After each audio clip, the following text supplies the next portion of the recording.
In April 2007, the Erlanger branch of the Kenton County Public Library hosted the second annual Northern Kentucky Storytelling Festival. Off the Shelf was there, and we spoke with some of the performers from this year's festival. I think it's wonderful that they do things like that. Give the kids different experiences of not just being in school all day, but here at the library, knowing just how important the library is, getting them to read. I think it is very important. It gets children not meant just going to the library, but to get experience with what is going on, what other children are maybe doing, and things like that. And storytelling, there's a lot they can learn from storytelling. What I do is dramatic reading of books, so I add drama to the existing text, because my primary goal is to emphasize to young people the power and the magic and the excitement there is in reading books. So one of the reasons I stay with that is for that reason. So it's essentially the same thing. It's telling a story, but I'm tying it to the book differently than their mother or father would do as a bedtime story, much differently from that. But again, it's the same thing. And the other reason I do that is because, as I always admit, I'm old and I can't memorize all those stories. So one of the reasons I stay with the book is that I have the text right there, and as long as I have my glasses, I make it shape. We live in a very high-tech society. We have Game Boys, we have iPods, we have all these type of things that keep families sort of divided from each other. Even when they get around the table, it's not necessarily to share stories, it's to eat a quick frozen dinner. And then they're all somewhere else, a television in every room.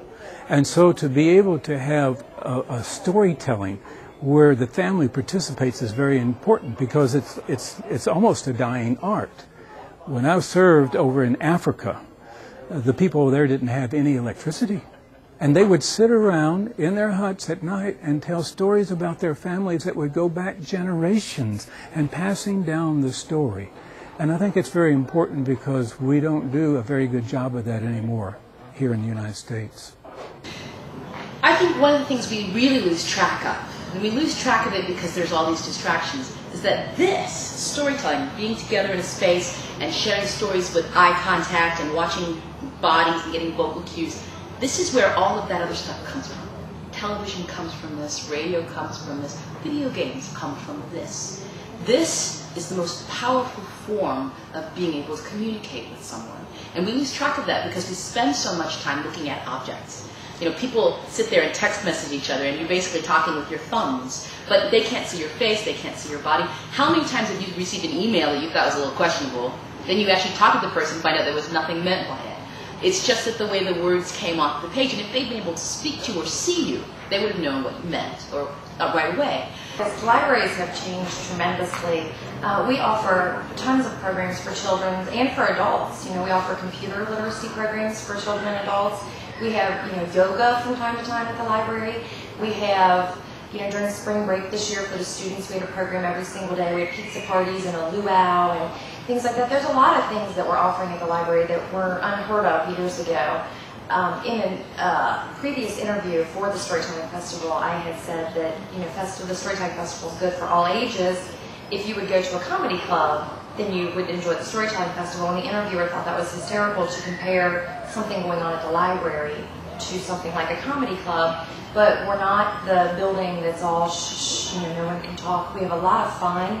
We have a lot of great people who work here at the library that plan fantastic programs, and we bring a lot of people in from the community to do programs as well. As our communities change, and this is true of Covington, and it's particularly true of Erlanger, and a lot of times people don't think of Erlanger as particularly culturally diverse, but we really are.